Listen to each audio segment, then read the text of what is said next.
On Monday, 17th of November 2025, something very terrible happened in Nigeria. Before dawn, gunmen attacked the government girls' comprehensive secondary school in Maga town in Kebbi State, Nigeria. They broke into the compound, killed the vice principal, and kidnapped 25 female students. The next day, being Tuesday, 18th of November 2025, gunmen attacked the branch of Christ Apostolic Church (CAC) in Eruku, Kwara State during an evening service. At least 2 to 3 worshippers were killed, and the pastor with several members were abducted. Still, on the same day, a video surfaced online showing Brigadier General Musa Uba being killed by ISWAP after an ambush that happened around November 15.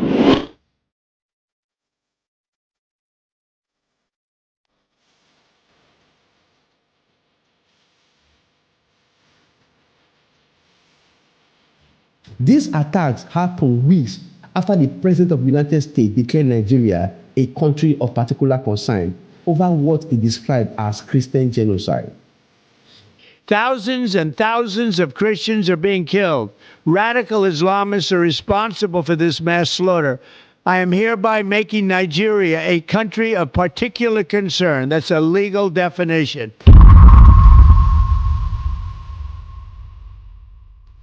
Before this incident, the Nigerian government denied everything.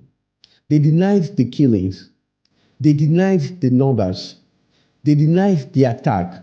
They said there was no genocide in Nigeria. They claimed the reports were lies from the opposition.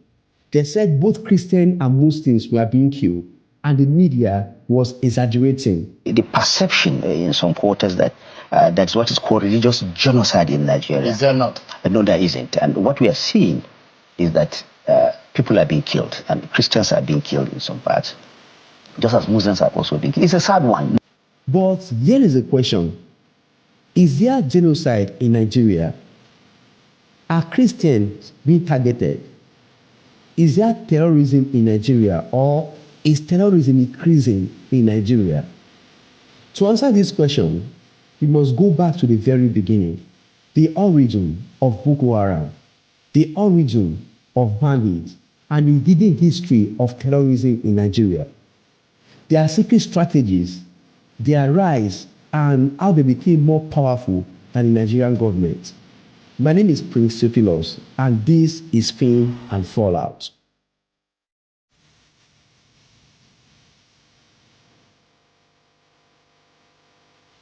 On the night of April 14, 2024, around midnight, armed men stormed the government girls' secondary school in Chibok, a small town in Borno State, Nigeria, a place where more than 200 girls were sleeping. They came on motorcycles and trucks. Some wore military uniform, some wore local clothes, but all of them carried guns. At first, the girls thought these were Nigerian soldiers. They thought the soldiers came to protect them. So, when the men told the girls to gather, many of them obeyed. But something felt wrong. The men were shouting. Their orders didn't sound like the real military command. Some girls later said their voices did not sound like soldiers, but we are too afraid to run. Then the truth came out. These were all the Boko Harams. They forced the girls into their trucks. They carried food away. They carried school materials, mattresses, everything they could steal. They burned the school. They shot in the air. They screamed that Western education was forbidden. They said the girls should not learn in school. Some girls jumped out of the truck in the dark. Some hid in bushes for hours. Some ran barefoot through the forest, but many were taken away. By morning, 276 schoolgirls were gone. That is 276 daughters, 276 dreams, 276 futures. All of them gone in the same night. Nigeria woke up to pain.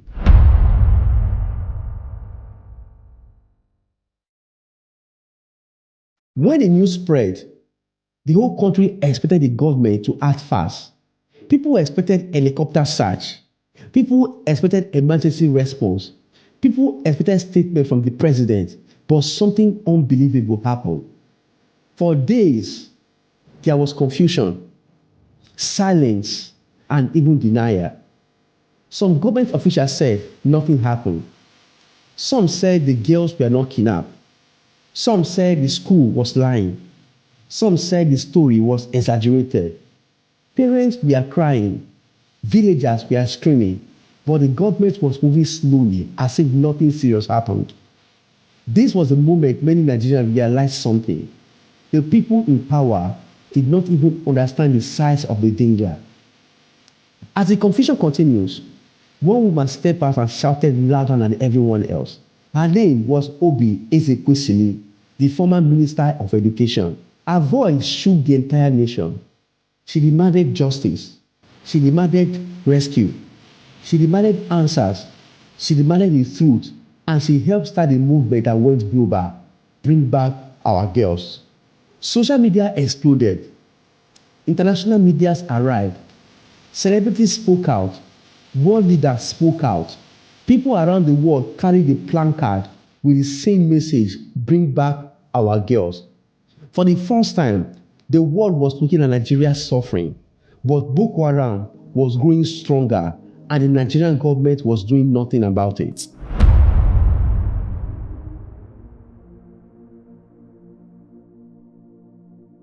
Report later came out that the government was considering negotiations.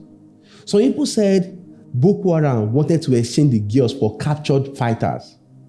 There were rumors of secret talks, but later the news broke out again that the talks collapsed. Nobody knew the full reason. So there are a number of factors, but also, most importantly, the role played by the military is very clear that they have been able to push the insurgents to the very point that military victory is virtually not possible on the other side, and then it's also clear that negotiation is a way out. Some said the government did not trust the negotiators. Some said powerful people inside the government were blocking the progress. It was a total mess. And while the government was making statements, the Boko Haram were making moves. Not long after, the soldiers who went out to look for the girls walked into a trap. The Boko Haram ambushed them near Chibok and killed many of them. Many soldiers died in the same forest where the girls were taken to. This made the situation even worse. The army was struggling. The intelligence was weak. The equipment was poor, and Boko Haram were celebrating. This was the moment many Nigerians lost trust in their leaders. Because how can a whole government lose more than 200 girls and not even a clear strategy on how to bring them back? People began to wonder, is the Boko Haram stronger than our government? Why can't they move freely and take people like this? Why is the military always one step behind? Why is the government always denying and blaming others? The pain turned to anger, then anger into fears, and the fears turned into more chaos. But this was only the beginning of a long horror.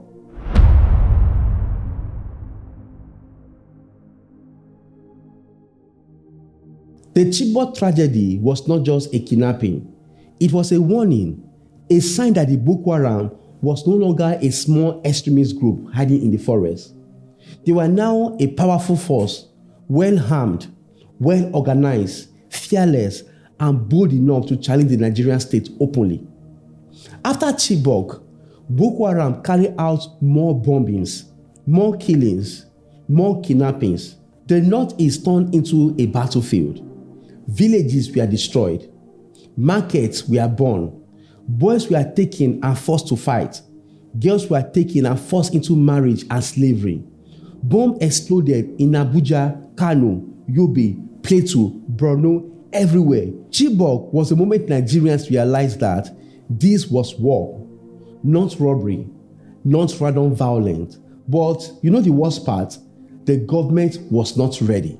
Now, before the bombing, before the killings, before the Chibok Girls, there was a small movement in the northeast, a movement that nobody paid attention to, a movement that Nigeria allowed to grow into a monster, and this monster was born from poverty, anger, corruption, and government failure. This is the real beginning of the Boko Haram.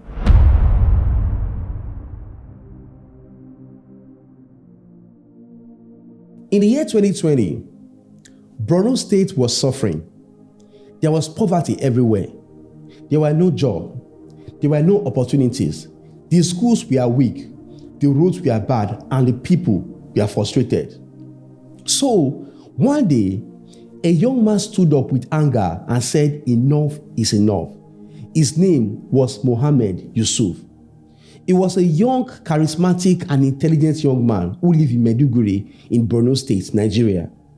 A young man who spoke with confidence and preached with passion, and many young people listened to him. He spoke to the people and said, the government had failed the people. Western education was corrupt. Nigerian leaders were thieves. The system could not save anyone. Only a pure Islamic society could fix the country. And when people are hungry, when all hope is gone, they will listen to whoever had the courage to give them hope. And that person was Mohammed Yusuf. To many poor, hungry, and jobless youth, this message felt like truth.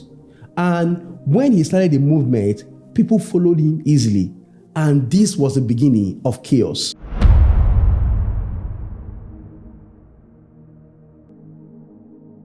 As Yusuf gained followers, something strange started happening. Young boys dropped out of school. They stopped writing exams. They stopped learning trades. They started gathering in Yusuf's mosque. They listened to him every day and night. But the biggest red flag was his followers refused to mix with the normal society. They created their own community, their own rules, their own belief system, and they stopped obeying the Nigerian laws.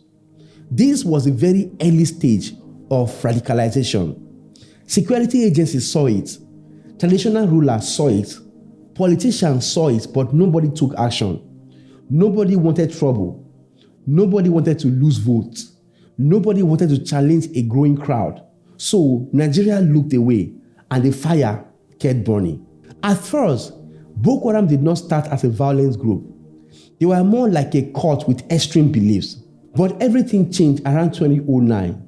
That year, Boko Haram members started clashing with the police. Some reports said that the clashes started because the police forced Yusuf followers to wear helmets while riding motorcycles. The followers refused to do that, and that was what started the tension. Small fights turned into big fights, then the violence exploded. Boko Haram fighters attacked the police stations. They attacked government buildings. Then they took over some part of Maiduguri. The government responded with force. The military moving. There were street battles. Many Boko Haram members were killed. Many civilians were killed. And then the government made its biggest mistake ever.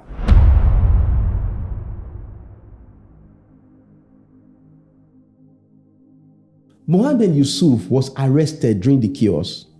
He was supposed to face the law. He was supposed to stand trial.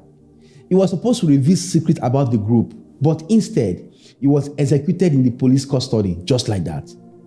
The day Yusuf died, something dangerous happened in Nigeria. The radical preacher became a martyr. A small extremist group became a militant movement, and a group with no clear structure suddenly found a new leader. His name was Abubakar Shekau. And Shekau was not like Yusuf. Shekau was brutal. Shekau was violent. Shekau had no mercy. Shekau wanted war, and he brought war in Nigeria. What began as sectarian crisis in the northeastern parts of the country has gradually evolved into terrorist activities in different parts of the country. What are the government doing about this whole thing? This is not nice now, Look at these beautiful children,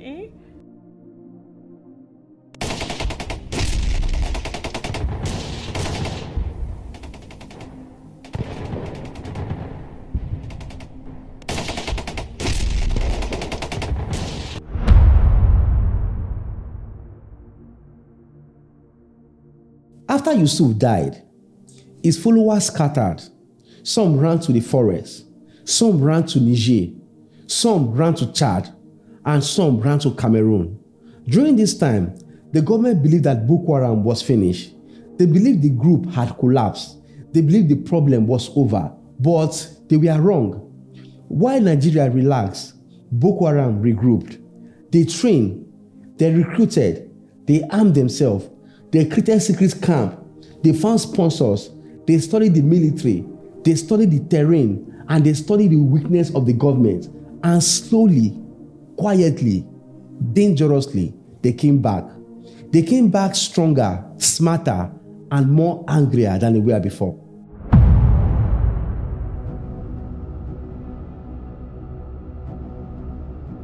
Shekau rebuilt the group with new vision, terror, fear, violence, and chaos. Under Shekau, they bombed churches, they bombed mosques, they bombed police stations, they bombed markets, they kidnapped boys and girls, they ambushed soldiers, they attacked villages, they took territories, they created their own government.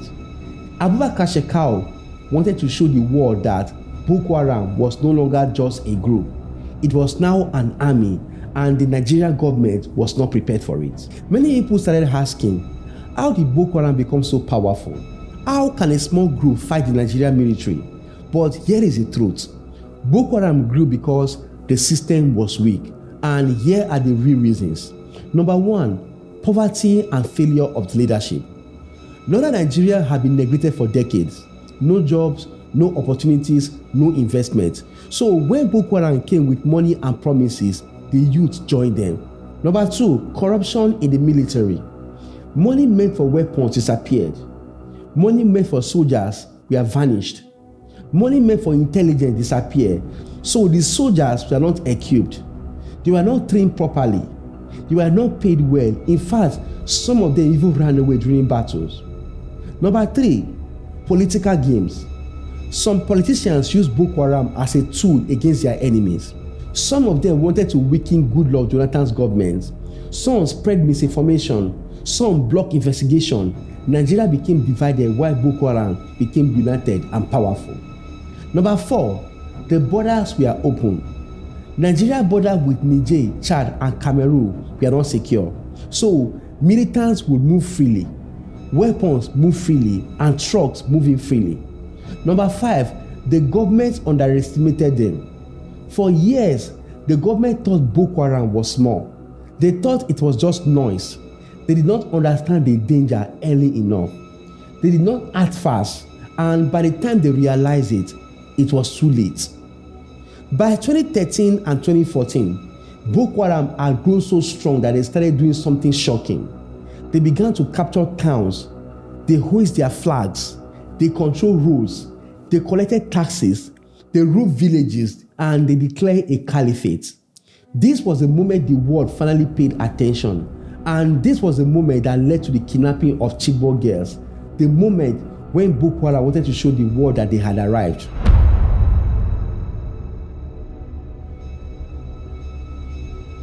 After the Chibok Girls were taken in 2014, the whole world started paying attention. But here is the truth. Boko Haram had already been killing Nigerians long before Chibok Girls saga. People did not just know the full story, or they didn't want to hear it, or the government did not want to talk about it. During the time of President Goodluck Jonathan, the killings increased, the bombs increased, the fear increased, and Boko Haram grew into something nobody expected. This is a chapter where the country burned. Yes. Oh, bring back our army. Bring back our army. Jonathan! The Boko Haram was used to frustrate the regime of Goodluck Jonathan. They made him incapable, and they took peace away from his government. Between 2011 and 2012, the Boko Haram was testing the system. They attacked small police stations. They bombed drinking spots. They killed traditional rulers who opposed them. They targeted churches on Sundays. They targeted mosques that refused to accept their ideology. They bombed villages at night. At first, people thought these were random attacks, but they were not random. They were strategic. They were planned. They were meant to create fear. Then came the bomb that shook the entire nation.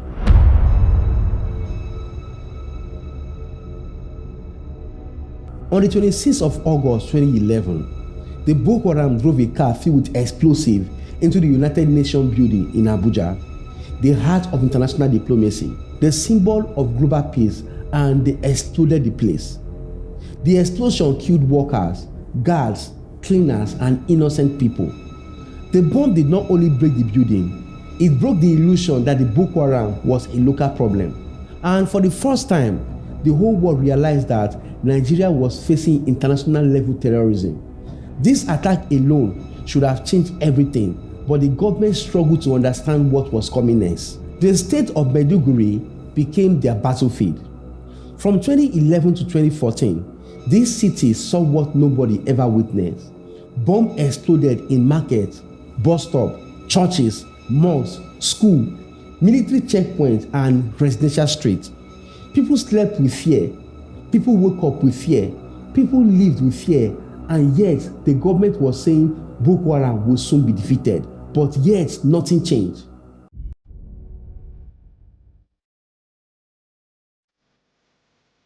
The Nigerian soldiers were brave. They fought with their lives. Many of them died protecting the civilians. But the system failed them. The soldiers complained of old weapons, not enough bullets, not enough food, not enough protective gear, not enough proper intelligence, delayed salary, and poor living conditions. Some of the soldiers used their personal money to buy boots. Some used their phones as flashlights during night battles. Some said they were outgunned every time. And the Boko Haram started attacking with armored vehicles they stole from the soldiers. This was the moment Nigerians realized that the Boko Haram was now better equipped than the national military. Now, here is the biggest question. How do they get their weapons? These are the ways that Boko Haram get their weapons. Number one, through looting military bases. Now, this is one of their biggest sources. Whenever Boko Haram attacked the military base and the soldiers ran out of ammunition or were overpowered, the Boko Haram took away their AK-47s, their machine guns, their rocket launchers, their armored vehicles, ammunition, military uniform, and communication radios. Number two, weapons from Libya after Gaddafi's death. When Gaddafi died in 2011, his weapon storerooms were looted. Thousands of guns, explosives, and rocket launchers left Libya and entered Niger, Chad, Mali, and Nigeria. Armed traffickers sold these weapons to Boko Haram. Now, this is one of the biggest reasons why Boko Haram suddenly became more powerful after 2011. Number three, black market arms smuggling. Weapons are smuggled into Nigeria through Cameroon, Nigeria, Chad, and Sudan. These countries have porous borders. Traffickers move guns like normal goods. Number four, corrupt security officials. Some corrupt soldiers, policemen, politicians, and custom officers have sold weapons to terrorists behind closed doors. In some cases, guns made for Nigerian military were diverted. Ammunition disappeared from depots. Weapons lost in transit ended up in terrorists' hands. This corruption helped Boko Haram move faster. Number five, taking weapons from dead soldiers. After ambushes or surprise attacks, Boko Haram often collect guns, pistols, machine guns, bulletproof vests, and helmets. So, every successful attack increased their firepower. Number six, support for foreign terror network. When Boko Haram joined the ISIS, they received training, bomb-making knowledge, technical support, plans for IEDs, improvised explosive devices. Some IS fighters also helped them with weapon supply routes. Some of the Boko Haram members go to have their training in the ISIS camp and come back. Number five, local fabrication. In the forest, Boko Haram has workshops where they make homemade bombs, repair stolen guns, build IEDs, modify weapons. They use local blacksmiths and captured engineers. So, if you ever wonder how they get their weapons, this is exactly how they get their weapons.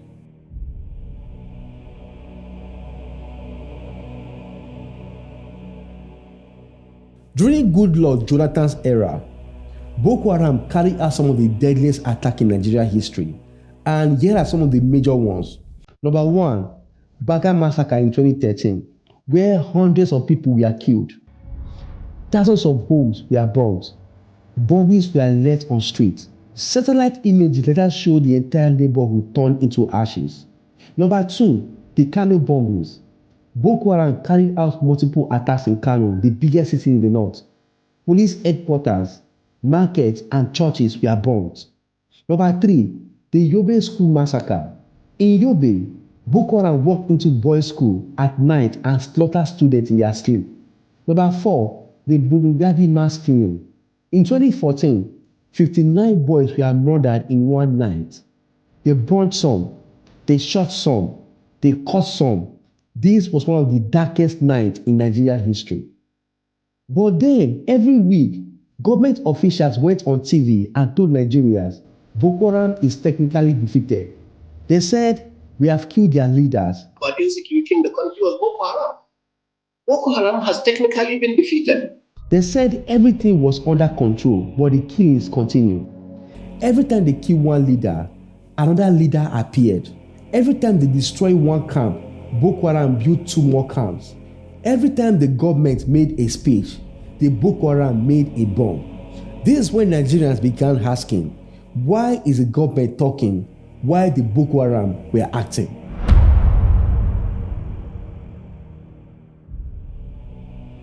In the midst of all this chaos, Nigeria entered an election season, and suddenly, the fight against Boko Haram turned into political arguments. Some politicians blamed Jonathan, some blamed northern leaders, some blamed APC, some blamed PDP, some said terrorists wanted to embarrass the president, some said the president did not care about the north, some said the crisis was being exaggerated for political gain. Nigeria forgot the real problem.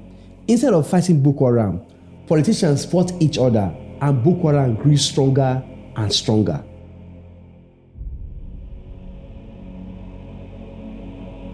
Around 2014, the Boko Haram stopped behaving like a group. They started behaving like the government. They captured several towns in the north. They raised their flags. They controlled local markets. They controlled taxes. They set up checkpoints. For the first time in Nigerian history, a terrorist group controlled Nigerian land. This was an embarrassment to the Nigerian government, but they did not care.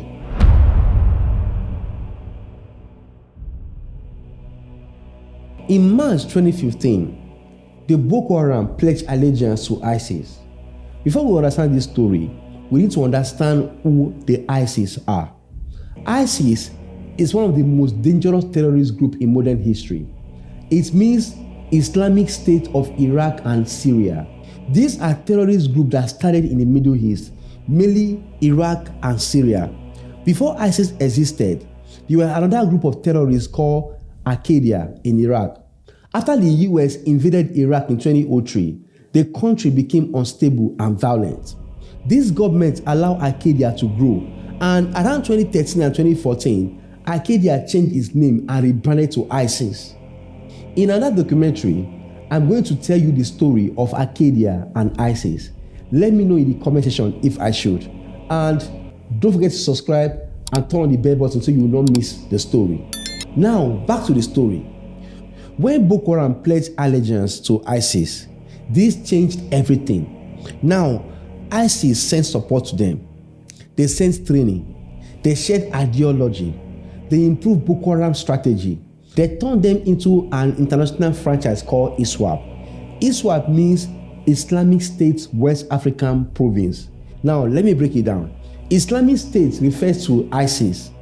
West Africa is a region where the group operates. Province is a branch or division under ISIS. And with this new formation, the war became harder because now Boko Haram had global reputation. They had global training. They had global ambition. This was no longer a Nigerian problem. It became a global threat. Many Nigerians believe Jonathan tried. Some believed he failed. Some believed he was overwhelmed. Some believed politicians sabotaged him. Others believed the military betrayed him. Some other people believed corruption weakened the response. But one thing was clear. During the time of Jonathan, Boko Haram became the deadliest terrorist group in the world. More deadly than ISIS. More deadly than Al-Qaeda. more deadly than the Taliban. This was confirmed by international reports, and this was the moment Nigeria entered the darkest phase of the conflict. By the time Jonathan left office in 2015, thousands were dead, millions were displaced, towns were destroyed. Boko Haram has splintered into factions. ISWAP had risen. The Chibok Girls were still missing. The military was exhausted. Civilians were living in fear. The Northeast was in ruins. The fire Jonathan met, he could not quench it. The fire continued after him. The killings continue. The bomb explosions continue. The kidnappings continue. And Nigeria entered a new chapter of pain under the next leader.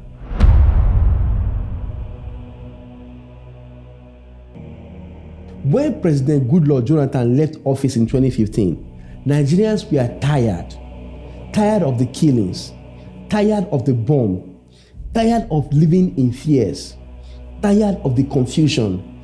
People wanted a new leader, a new direction, a new strategy. So when Muhammad Buhari came in, Nigerians believed, like they truly believed, that the war against terrorism will definitely be won, because Buhari was a former general, a man who ruled Nigeria before, a man who spoke with confidence, a man who promised security like it was guaranteed.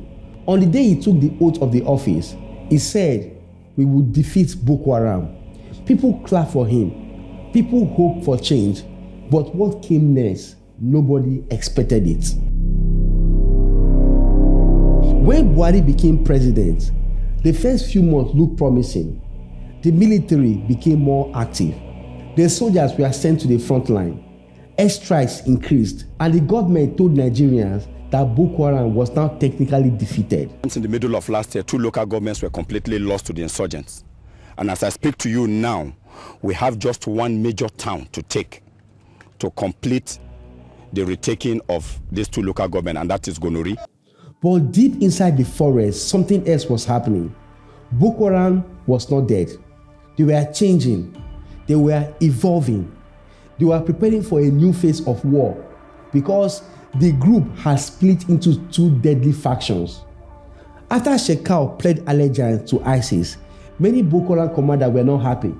Some wanted strict Islamic governance. Some wanted to stop killing Muslims. Some hated Shekau's style.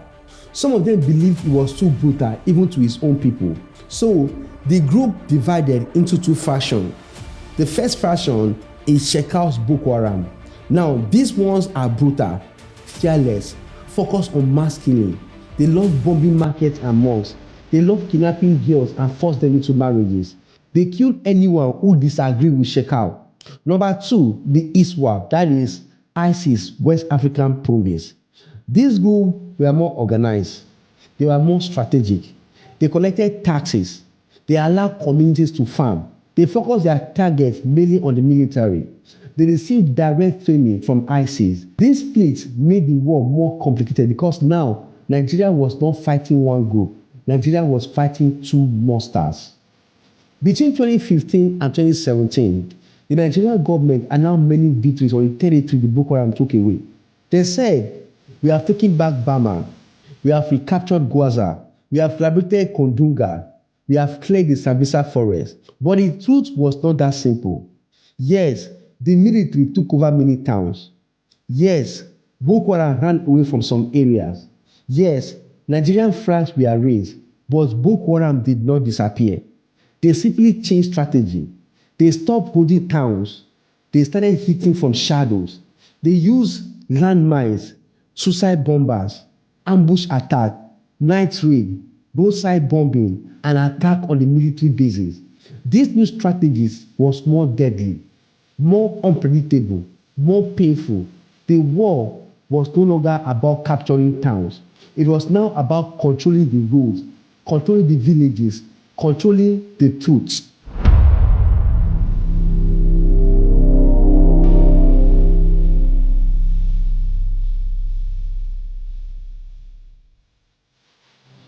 These were some of the most painful moments when Boko Haram attacked again during the time of Buhari. Number one, the IDPs killed Ran in 2017. In 2017, a mistaken airstrike hit an internally displaced persons camp. More than 100 civilians died. Even 8 workers were killed. This tragedy showed the world how messy the world had become. Number two, the Chibok Girls kidnapping. In 2018, just like Chibok Girls, 110 girls were kidnapped from Dapchi, Yobe State.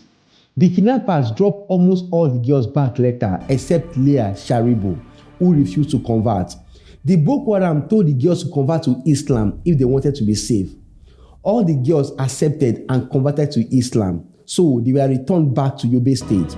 But Leah refused to convert. She said, "I will never deny Jesus." Her story became a symbol of Nigeria's failure. Number 3, the Metele massacre in 2018. In 2018, ISWAP overran a military base in Metele, Borno State. Dozens of soldiers were killed. Video later shows soldiers crying about lack of weapons. This was heartbreaking. Number 4, the Ono massacre in 2020. Travelers were burnt alive. Families were wiped out. Even children were not spared. And for Nigeria, this was only the beginning.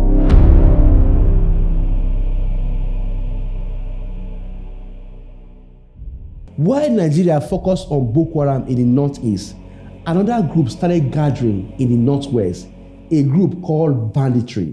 They spread like madness. They conquered states like Zamfara, Katsina, Kaduna, Niger, Sokoto, and many other places. These places became their field of killings. Bandits were not like Boko Haram. They were criminals, kidnappers, gunmen, cattle rustlers, illegal miners, and later they became terrorists. They attacked villages. They kidnapped school children. They collected ransoms. They burned farms. They killed anyone who resisted. This became a new war entirely.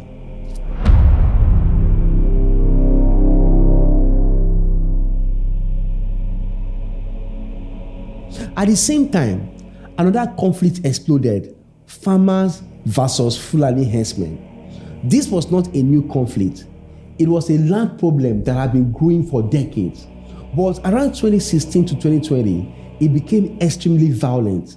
Some herdsmen began carrying guns. Some farmers formed militias. Some politicians used the conflict to push religious or ethnic narratives. With this group, villages were destroyed. Farmers were burnt. People were killed in hundreds. Some people called it ethnic cleansing. Some call it genocide. Some call it revenge attack. Some call it terrorism. But whatever anybody agreed on calling it, it was simple. The government was not doing anything. So many times when the killings are being reported, the government usually denied everything, saying the numbers are exaggerated. These are communal clashes. Oppositions are spreading lies. Bandits are criminals, not terrorists. Everything is under control. But in reality, people were dying every day. Villagers were fleeing from their own village. Farmers were abandoning their farmlands. Women are being kidnapped. Children were being stolen. Soldiers were being ambushed. And police stations were being attacked. The violence spread because police are weak. Corruption, lack of technology, no proper intelligence system. The politicians are protecting criminals. Poverty was turning youth into militants. Weapons are flowing from Libya and Sudan. So now, instead of one war, Nigeria now had 3 wars: Boko Haram or ISWAP in the northeast, bandits in the northwest, herdsmen and farmer conflict in the middle belt. All these 3 things were happening at the same time. By the time Buhari left office in 2023, terrorism was still alive. Banditry was still growing. The herdsmen crisis was still boiling. Kidnapping had become business. Villages were still being attacked. Soldiers were still being ambushed. Children were still being kidnapped. Nigerians were tired more than ever. The hope that a general would fix it disappeared. The truth became clear. Nigeria's violence was no longer one problem. It was now a chain of problems, linked, connected, and feeding each other. And that chain followed us into the era of the next president.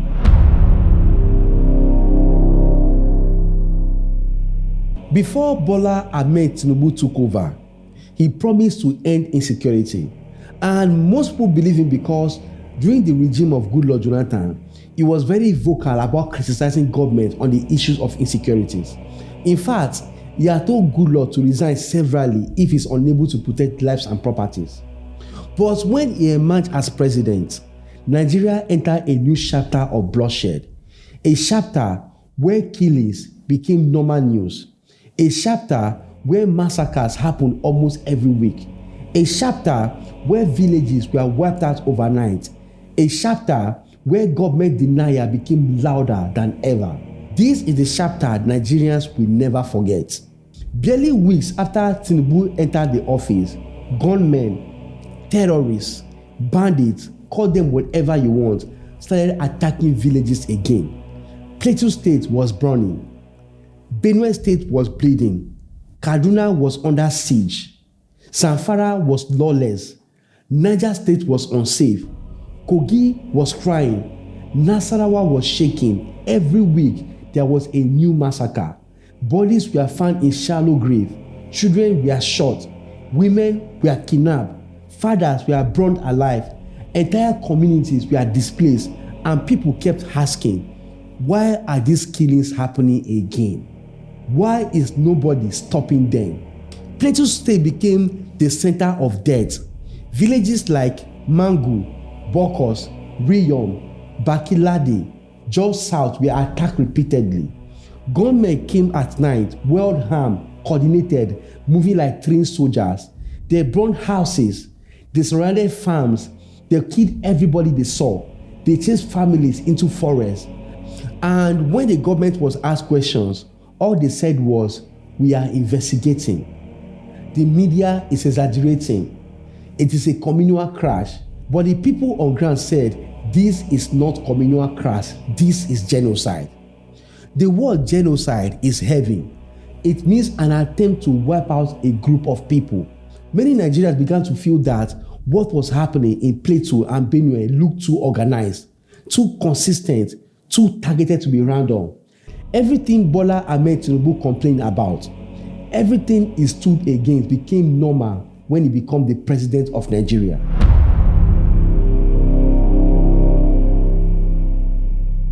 Something very shocking started happening. The media became quiet. Major TV stations did not cover many massacres. Newspapers ignored some killings. Some reports disappeared. Some stations downplayed the number of the victims. Some avoided sensitive language. Some acted as if Nigeria was peaceful. Journalists later confessed that they were afraid. Some of them said they were warned. Some did not want to offend the politicians. Some did not want to lose their licenses. Some media owners blocked certain reports. So Nigerians got their news from Facebook posts, WhatsApp videos, voice notes, Instagram, survivors' testimonies, and local community pages. The truth became underground. Anytime people cried about genocide, Tinubu's government responded with fake news. It is politically motivated. It is an exaggeration. Security agencies have been deployed. There is no genocide in Nigeria, but the killings continued even after they are denying everything. The attacks continue. The kidnappings continue. People began to feel like the government was living in a different country because in Nigeria, everything was burning and the government inside Abuja did not seem to feel the heat. And in the midst of everything, something more deadly and unexpected happened.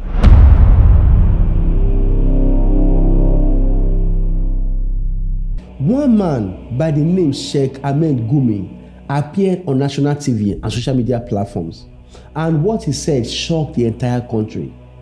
He said Nigeria should stop fighting bandits. He said Nigeria should start talking to them. He said Nigeria should negotiate with them. He said bandits are not evil people, they are just misunderstood. He said we need to make peace with bandits. He said we must forgive them. He said we must protect them. He said he even went into the forest to meet them. He said he knows their leaders. He said he talked to them many times, and he said they are ready to surrender if the government agrees to negotiate. This word shocked the entire country. Some people were angry. They said, how can we negotiate with killers? How can we negotiate with terrorists? They kidnapped children. They killed villagers. They burned farmers. Why should we talk to them? Others were confused. So they asked, how does Gumi know these terrorists?